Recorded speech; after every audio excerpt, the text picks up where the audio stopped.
గొప్పోళ్ళు కదా వీళ్ళంతా, ప్రజల్ని కాపాడుతున్న వాళ్ళు కదా వీళ్ళంతా.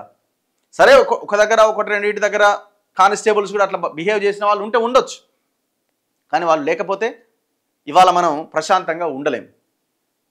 అర్థమైందా? హోంగార్డ్స్, అందుకే పోలీస్ శాఖ ప్రభుత్వము వీళ్ళ జీవితాల గురించి ఆలోచించాలి,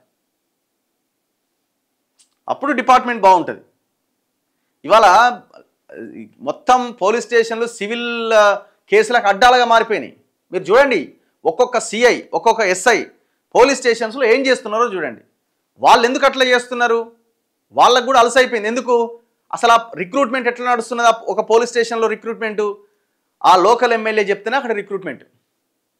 లోకల్ ఎమ్మెల్యే డిసైడ్ చేసి పలానా 10 పేర్లు ఉన్నాయి, ఎవడోడు మనోడు అని ఒకటి సెలెక్ట్ చేసుకుంటాడు. ఈ ఎస్ఐ పోయి ఆడ మోకరిల్లాలి ఆ ఎమ్మెల్యే ఇంట్లో. ఒకవేళ ఎమ్మెల్యేకి వ్యతిరేకంగా పనిచేసినా, ఎమ్మెల్యే కబ్జాల మీదనో ఇంకో దాని మీదనో వాళ్ళకి సంబంధించిన వాళ్ళ మీదనో ఏమైనా చేసినా కథం అక్కడ ఉండడానికి ట్రాన్స్ఫర్ వెంటనే ఇమీడియట్గా. ఇక వాళ్ళదేముంది, ఇప్పుడు మనం ఇక్కడ పని చేయలేము సరిగ్గా, మనం కూడా అదే పని చేద్దాం. అందుకే ప్రతి పోలీస్ స్టేషన్ దాదాపుగా సెటిల్మెంట్ అడ్డాల కింద మారిపోయింది. ఇది తెలంగాణ వచ్చిన తర్వాత అతి భయంకరంగా నడుస్తున్నది. ఇప్పుడు మీరు చూడండి, పబ్లిక్కి ప్రజలకి పోలీస్ అనగానే మంచి ఒపీనియన్ ఉందా చెడు ఒపీనియన్ ఉందా ఒక్కసారి తెలుసుకునే ప్రయత్నం చేయండి. ఎందుకు పోలీసులను చూడగానే ప్రజలు ఒక రకమైన అసహ్యమైనటువంటి ఒక భావనతో ఉంటుంది? మనం రియాలిటీ మాట్లాడుకోవాలి, ప్రాక్టికల్గా రియాలిటీ మాట్లాడుకోవాలి. పోలీస్ స్టేషన్ వెళ్ళాలంటే ఎందుకు భయపడతారు? పోలీసులను చూడగానే వచ్చిండ్ర నాయన అని ఒక ఆలోచన ఎందుకు వస్తుంది?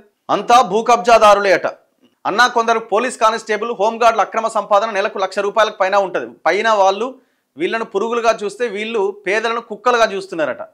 నేను అంతమంది చెప్పినా కదా, కొంతమంది ఉంటారు. ప్రతి దగ్గర రెండు ఉంటాయి, మంచి ఉంటుంది చెడు ఉంటుంది. కొంతమంది ఉండొచ్చు. సార్ గవర్నమెంట్ జాబ్స్ శాలరీస్ రావట్లేదా? శాలరీసా ఏందది?